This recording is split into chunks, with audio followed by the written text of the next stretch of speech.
살다 보면 참 괜찮은 사람을 만날 때가 있습니다. 말을 함부로 하지 않고 약속을 가볍게 넘기지 않으며 어려운 자리에서도 남을 먼저 배려하는 사람입니다. 우리는 그 모습을 보며 감탄합니다. 저 사람은 참 품격이 있구나. 나도 저렇게 살고 싶다. 마음속으로 생각합니다. 그런데 며칠이 지나면 내 생활은 그대로입니다. 가족에게는 다시 급한 말투가 나오고 작은 약속은 미뤄지며 서운한 마음은 오래 붙들고 있습니다. 좋은 사람을 만났는데도 삶이 달라지지 않는 이유는 감탄이 부족해서가 아닙니다. 음, 감탄을 행동으로 옮기는 다리가 없기 때문입니다. 오늘은 그 다리를 놓아보려 합니다. 그 사람의 좋은 점을 막연한 인상이 아니라 내가 오늘따라 할 수 있는 행동 하나로 바꾸는 일입니다.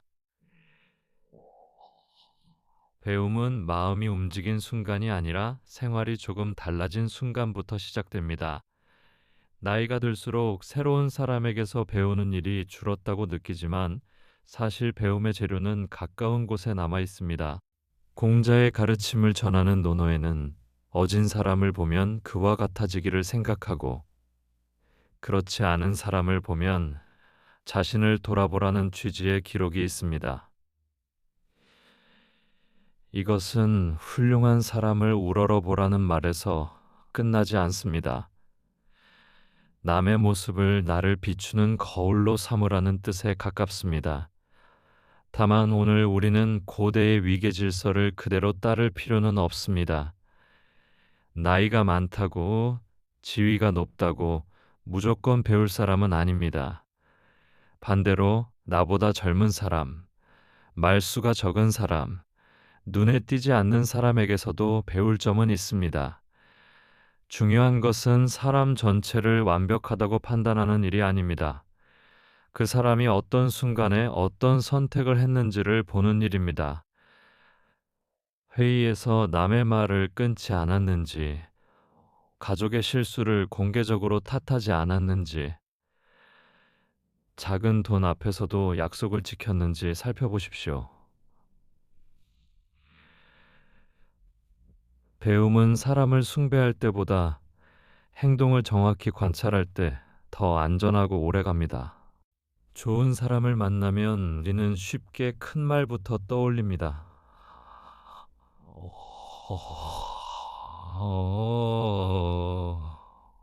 인품이 훌륭하다. 그릇이 크다. 마음이 깊다. 그렇게 말합니다. 하지만 큰 말은 감탄을 남길 뿐 실천 방법을 알려주지 못합니다. 그래서 한 번 더 물어야 합니다. 무엇이 좋았는가? 어느 장면에서 그렇게 느꼈는가? 예를 들어 친절한 사람이었다고만 적지 마십시오. 바쁜데도 상대의 말을 끝까지 듣고 대답하기 전에 잠깐 생각했다. 이렇게 바꿔 보십시오. 책임감이 강했다고만 하지 말고 실수한 일을 변명하지 않고 먼저 알리고 수습했다. 이렇게 적어 보십시오. 공자의 수양 원칙을 오늘에 적용한다면 좋은 점을 성격이라는 이름으로 묻기보다 반복 가능한 행동으로 나누는 것이 중요합니다. 성격은 멀게 느껴지지만 행동은 따라할 수 있습니다. 오늘 만난 사람의 장점을 한 문장으로 적어 보십시오. 누구나 알아들을 수 있고 내일 그대로 해볼 수 있을 만큼 구체적이면 충분합니다. 여기서 조심할 점도 있습니다. 어, 좋은 사람의 행동을 배운다고 해서 그 사람의 말투, 옷차림, 취향, 인간관계까지 모두 따라야 하는 것은 아닙니다. 사람은 누구나 장점과 약점을 함께 가지고 있습니다. 한 부분에서 본받을 점이 있다고 해서 그 사람 전체가 언제나 옳은 것은 아닙니다. 공자의 기록에서도 배움은 맹목적인 복종보다 살피고 익히고 고치는 과정으로 나타납니다. 그러므로 행동 뒤에 있는 원칙을 찾아야 합니다. 말을 천천히 하는 모습을 보았다면 단순히 느린 말투를 흉내내는 데서 그치지 마십시오. 그 사람이 상대를 서두르게 하지 않으려 했는지, 감정을 바로 쏟지 않으려 했는지 생각해 보는 것입니다. 선물을 자주 하는 사람이 좋아 보였다면 돈을 쓰는 방식보다 관심을 표현하는 태도를 보아야 합니다. 겉모습은 상황에 따라 달라지지만 존중과 책임, 신뢰 같은 원칙은 다른 자리에서도 적용할 수 있습니다. 좋은 점을 발견했다면 이제 내 생활의 한 장면으로 옮겨야 합니다. 이때 가장 좋은 질문은 이것입니다. 나는 오늘 어디에서 이 행동을 해볼 수 있는가? 거창한 결심은 필요하지 않습니다. 배우자와 이야기할 때 휴대전화를 내려놓고 끝까지 듣기. 자녀에게 충고하기 전에 먼저 오늘 어땠는지 묻기. 오래 미룬 답장을 짧게라도 보내기. 약속 시간보다 10분 일찍 나서기. 이런 행동은 작지만 분명합니다. 어, 노너가 말하는 배움과 익힘의 정신을 오늘의 삶에 적용한다면 아는 내용을 머릿속에 두는 것보다 반복할 자리를 만드는 일이 중요합니다. 좋은 사람을 보며 감동한 날, 바로 한 가지를 정해 보십시오. 내일부터가 아니라 오늘입니다. 너무 피곤하다면 더 작게 줄여도 됩니다. 중요한 것은 완벽하게 해내는 것이 아니라 감탄이 사라지기 전에 첫 행동을 시작하는 것입니다. 작은 실행은 마음속 존경을 내 삶의 습관으로 바꾸는 첫걸음입니다. 실천을 시작할 때 많은 분이 자신에게 너무 큰 숙제를 냅니다. 저 사람처럼 늘 너그러워야지. 이제부터 절대 화내지 말아야지. 누구에게나 좋은 사람이 되어야지. 하지만 이런 결심은 오래가기 어렵습니다. 사람의 마음은 하루에도 여러 번 흔들리고 몸이 아프거나 걱정이 많으면 평소보다 좁아질 수 있습니다. 그래서 배울 행동은 작고 측정할 수 있어야 합니다. 화를 내지 않겠다는 다짐 대신 목소리가 커지려 할 때 물 한 모금 마시기, 늘 친절하겠다는 다짐 대신 하루 한 사람의 이름을 불러 인사하기, 약속을 잘 지키겠다는 다짐 대신 오늘 정한 한 가지 일을 정해진 시간 안에 끝내기. 이것은 사람을 기계처럼 만들자는 뜻이 아닙니다. 오히려 자신을 탓하지 않고 다시 시작할 수 있게 하는 방법입니다.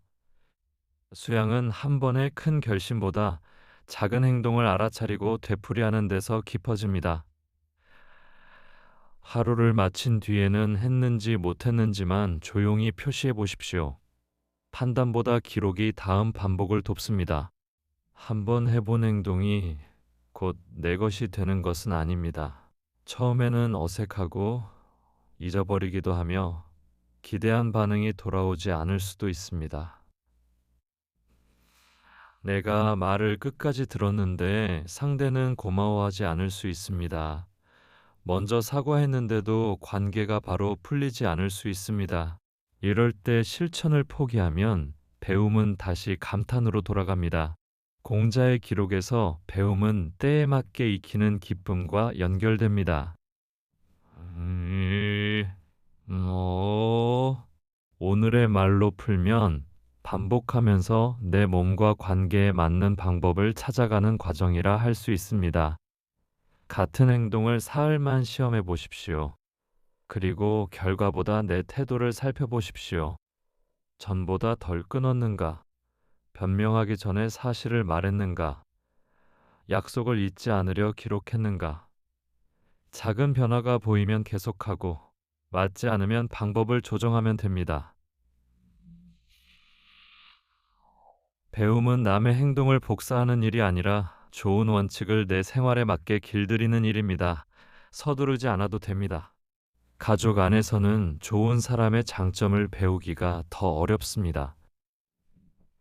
밖에서는 예의를 지키면서도 집에서는 익숙하다는 이유로 말을 줄이고 배려를 미루기 쉽기 때문입니다. 어느 날 친구 부부가 서로의 말을 끊지 않는 모습을 보았다면 부러워하는 데서 멈추지 마십시오. 저 집은 원래 사이가 좋아서 그렇다고 단정하지도 마십시오. 오늘 저녁 가족 한 사람의 말을 3분 동안 끊지 않고 들어보는 행동으로 바꿔보십시오. 다만 존중은 일방적인 참음과 다릅니다. 모욕이나 폭력, 반복되는 착취가 있다면 거리를 두고 도움을 구하는 것이 먼저입니다. 공자의 관계 원칙을 오늘의 평등한 가족에 적용할 때에는 나이와 역할보다 서로의 존엄을 앞에 두어야 합니다.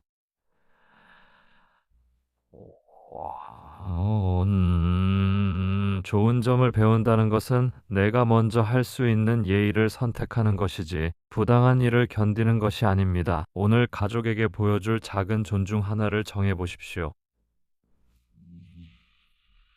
작은 예의는 관계의 온도를 천천히 바꿉니다.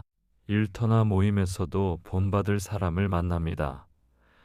퇴직을 앞둔 동료가 후배의 공을 가로채지 않고 이름을 밝혀주는 모습, 맡은 일을 넘기기 전에 기록을 정리하는 모습, 불리한 사실도 숨기지 않는 모습을 볼 수 있습니다. 이런 장면은 직함이 사라진 뒤에도 남는 품격이 무엇인지 보여줍니다. 공자의 기록에서는 신뢰가 말과 행동의 일치에서 생긴다고 봅니다. 이 일을 오늘에 적용하면 좋은 평판을 얻으려 애쓰기보다 작은 약속을 지키는 행동이 먼저라는 뜻이 됩니다. 회의 자료를 제때 보내기, 모르는 일은 모른다고 말하기, 다른 사람의 수고를 공개적으로 인정하기, 이런 일은 화려하지 않지만 공동체의 공기를 바꿉니다. 은퇴 뒤에도 마찬가지입니다. 직함이 없어도 신뢰를 주는 사람은 주변에 자리를 만듭니다. 오늘 만난 사람의 좋은 점 가운데 내 이름이 아니라 다른 사람을 살리는 행동이 있었는지 돌아보십시오. 그런 행동은 오래 기억됩니다. 이제 오늘의 실천을 하나로 모아보겠습니다. 먼저 떠오르는 사람 한 명을 정하십시오. 완벽한 사람이 아니라 최근 한 장면에서 마음을 움직인 사람입니다. 그 장면을 짧게 적으십시오. 무엇을 했는지, 누구에게 했는지, 어떤 태도가 드러났는지 씁니다. 다음으로 그 행동의 원칙을 한 단어로 붙여보십시오. 존중, 책임, 정직, 배려, 절제, 그중 하나면 됩니다. 마지막으로 오늘 안에 해볼 수 있도록 크기를 줄이십시오. 좋은 사람을 보며 배우는 일은 그 사람처럼 보이는 일이 아닙니다. 그 사람이 지킨 좋은 원칙을 내 자리에서 한번 살아보는 일입니다. 오늘 성공하지 못해도 괜찮습니다. 알아차렸다면 다시 시작할 수 있습니다. 다음 장면부터는 이 작은 실천이 왜 자주 흐려지는지, 비교와 질투, 실망을 어떻게 다루어야 하는지 살펴보겠습니다. 배움은 이제 막 감탄의 문을 지나 내 삶의 안쪽으로 들어오기 시작했습니다. 좋은 사람을 본 뒤 마음이 불편해질 때가 있습니다. 감탄보다 먼저 나는 왜 저렇게 살지 못했을까 하는 생각이 올라옵니다. 오, 그 순간 배움은 비교로 바뀌고 비교는 곧 자기 비난이 됩니다. 그러나 남의 장점은 나를 작게 만드는 잣대가 아닙니다. 내가 아직 익히지 못한 한 가지를 보여주는 표지에 가깝습니다. 공자의 수양 원칙도 남을 보고 자신을 살피는 데 뜻이 있지, 자신을 깎아내리는 데 뜻이 있는 것은 아닙니다. 그러니 나는 부족하다라고 결론 내리지 말고 저 장면에서 내가 배우고 싶은 행동은 무엇인가라고 물어보십시오. 사람 전체와 나 전체를 비교하지 말고 오늘의 행동 하나만 나란히 놓아보는 것입니다. 비교가 시작되면 시선을 다시 장면으로 돌리십시오. 그 사람에게는 그 사람의 시간과 조건이 있고 나에게는 나의 속도가 있습니다. 늦게 시작해도 한 번의 실천은 분명히 남습니다. 그러면 열등감은 조금 누그러지고 배움은 다시 내 손에 잡히는 크기로 돌아옵니다. 질투는 드러내기 부끄러운 감정처럼 느껴집니다. 특히 가까운 사람이 칭찬받거나 나보다 늦게 시작한 사람이 인정받을 때 마음이 더 흔들립니다. 하지만 질투를 억지로 없애려 하면 오히려 속에서 오래 남습니다. 먼저 그 감정이 무엇을 부러워하는지 조용히 살펴보십시오. 사람 자체가 아니라 그 사람이 가진 신뢰일 수 있고, 꾸준함일 수 있고, 가족에게 표현하는 따뜻함일 수도 있습니다. 질투 속에는 내가 중요하게 여기는 가치가 숨어 있습니다. 다만 그 바람을 남의 것을 빼앗고 싶은 마음으로 두지 말고 내 생활에서 익힐 행동으로 바꾸어야 합니다. 왜 저 사람만이라는 질문 대신 나는 무엇을 원하고 있으며 오늘 무엇을 한번 해볼 수 있는가 라고 물어보십시오. 감정을 알아차린 것만으로도 이미 방향을 바꿀 틈이 생깁니다. 아, 감정은 죄가 아니라 신호입니다. 아, 그 신호를 읽으면 질투는 남을 미워하는 힘이 아니라 내 방향을 알아보는 단서가 될 수 있습니다. 좋은 점이 크게 보일수록 그 사람 전체까지 완벽하게 느껴질 수 있습니다. 말 한마디가 깊었거나 어려운 일을 책임있게 처리한 모습을 보면 다른 판단도 모두 옳을 것처럼 믿고 싶어집니다. 그러나 한 장점은 한 장점일 뿐입니다. 누구에게나 배울 점과 조심할 점이 함께 있습니다. 사람 전체를 이상화하면 처음에는 존경이 커지지만 작은 실망이 생겼을 때 배움까지 함께 무너집니다. 그러니 장점을 배우되 판단은 남겨두십시오. 친절한 사람도 돈 문제에서는 서툴 수 있고 성실한 사람도 가족의 마음을 놓칠 수 있습니다. 이것은 그 사람을 깎아내리는 말이 아니라 인간을 현실적으로 보는 태도입니다. 오. 옹자에 기록된 원칙도 좋은 모습을 본받고 좋지 않은 모습을 통해 자신을 살피라고 합니다. 한 사람을 우상으로 만들지 말고 한 행동에서 원칙을 배우십시오. 그러면 존경은 맹목이 되지 않고 실망은 배움의 끝이 되지 않습니다. 본받고 싶은 사람이 곁에 있다면 짧게 물어보는 것도 좋은 배움입니다. 다만 어떻게 그렇게 훌륭하세요라는 큰 질문보다 한 장면을 짚어 묻는 편이 낫습니다. 지난번에 의견이 다른 사람의 말을 끝까지 들으셨는데 화가 날 때도 그렇게 하시는 방법이 있습니까? 처럼 구체적으로 묻는 것입니다. 상대는 부담이 적고 우리는 실제 과정과 습관을 들을 수 있습니다. 답을 들었다고 그대로 따라야 하는 것은 아닙니다. 그 사람의 생활 조건과 내 조건은 다르기 때문입니다. 조언은 명령이 아니라 참고 자료입니다. 들은 것 가운데 내 상황에 맞는 한 부분만 골라도 충분합니다. 그리고 답을 듣는 동안 반박할 준비보다 이해할 준비를 해보십시오. 좋은 질문은 상대를 높이기 위한 아첨도 아니고 나를 낮추는 고백도 아닙니다. 한 사람이 익힌 지혜를 존중하며 빌려오는 방법입니다. 묻고 듣고 내 자리에서 작게 시험해 보십시오. 감탄은 강하지만 오래가지 않습니다. 며칠만 지나도 무엇이 좋았는지 흐려지고, 오, 결국 참 좋은 사람이었지 라는 인상만 남습니다. 그래서 칭찬보다 기록이 필요합니다. 길게 쓸 필요는 없습니다. 날짜와 장면, 그 안에 원칙, 내가 해본 행동을 한 줄씩 적어 보십시오. 예를 들면 친구가 내 말을 끊지 않았다. 원칙은 존중. 오늘 배우자의 말을 결론 내리지 않고 끝까지 들었다 정도면 됩니다. 기록은 잘한 일을 자랑하기 위한 것이 아닙니다. 기억을 붙잡고 반복할 수 있게 만드는 도구입니다. 실행 뒤에는 결과도 짧게 적으십시오.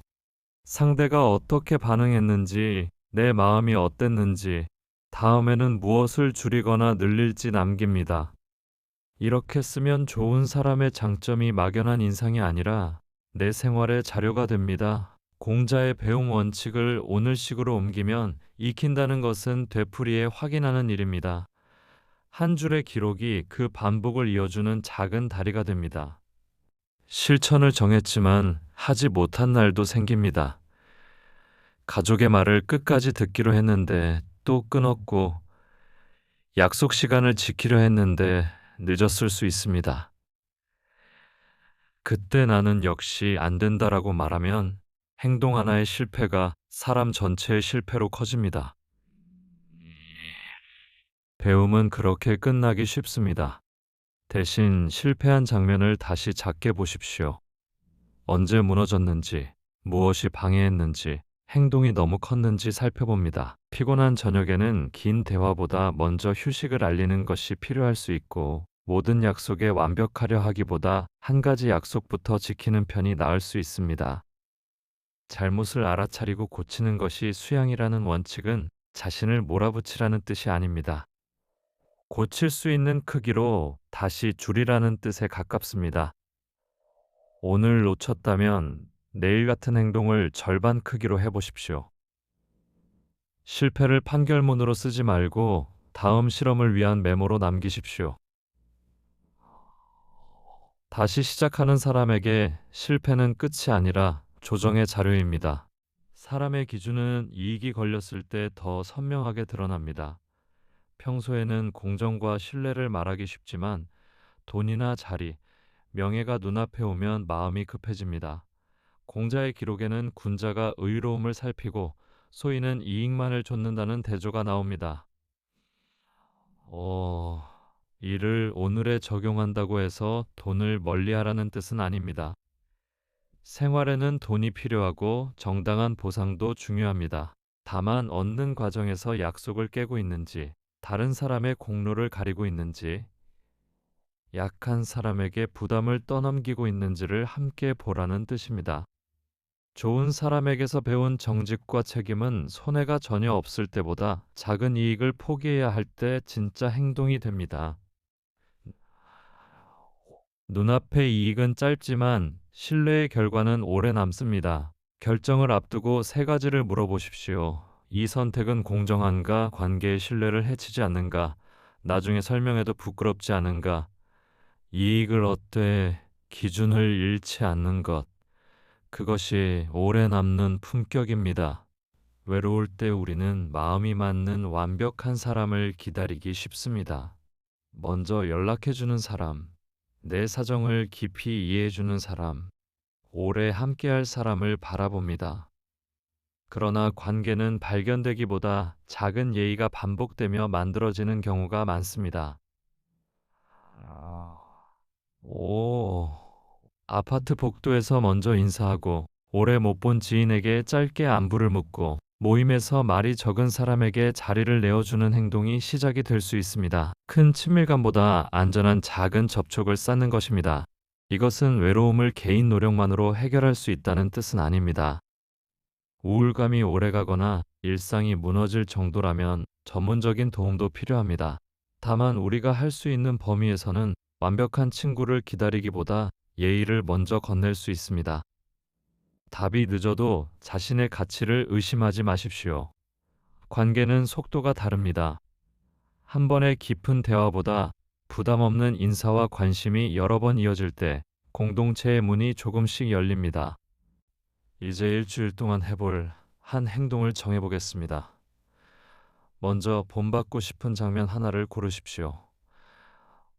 그리고 그 장면의 원칙을 존중, 책임, 정직, 배려 가운데 한 단어로 붙입니다. 다음으로 매일 실행할 수 있을 만큼 작게 바꿉니다. 예를 들어, 존중이라면 가족 한 사람의 말을 중간에 끊지 않고 3분 듣기, 책임이라면 약속 시간 10분 전에 준비하기가 될 수 있습니다. 일주일 동안 같은 행동을 반복하고 밤에는 성공 여부보다 상황을 한 줄 기록하십시오. 잘 된 날에는 무엇이 도움이 되었는지, 어려운 날에는 무엇을 줄여야 하는지 적습니다. 넷째 날쯤 행동이 맞지 않으면 크기를 조정해도 됩니다. 중요한 것은 완벽하게 지키는 일이 아니라 반복하며 내 생활에 맞는 모양을 찾는 일입니다. 일주일 뒤에는 스스로 물어보십시오. 이 행동이 관계를 조금 나아지게 했는가? 계속할 가치가 있는가? 좋았다면 다음 주에도 이어가고, 아니라면 다른 행동으로 바꾸십시오. 좋은 사람에게서 배운다는 것은 결국 내가 누군가에게 좋은 장면을 남기는 일로 이어집니다. 크게 존경받을 필요는 없습니다. 가족의 말을 서두르지 않고 듣는 모습, 약속을 지키는 모습, 공로를 혼자 차지하지 않는 모습, 이익 앞에서도 기준을 설명하는 모습이면 충분합니다. 누군가는 그 장면을 보고 자신도 한번 해보겠다고 마음먹을 수 있습니다. 이것이 배움이 관계를 따라 이어지는 방식입니다. 오늘 마무리로 세 가지만 기억하십시오. 한 사람 전체를 숭배하지 말고 한 장면을 보십시오. 그 장면의 원칙을 한 단어로 찾으십시오. 그리고 오늘 할 수 있는 행동 하나로 줄여 일주일 반복하십시오. 잘 되지 않은 날에는 자신을 비난하지 말고 크기를 다시 조정하십시오. 이제 조용히 물어보십시오. 나는 오늘 누구에게서 무엇을 배웠는가? 그리고 내일 누군가가 나에게서 보아도 좋을 한 장면은 무엇인가? 그 질문에 대한 가장 작은 행동을 오늘 시작해 보십시오.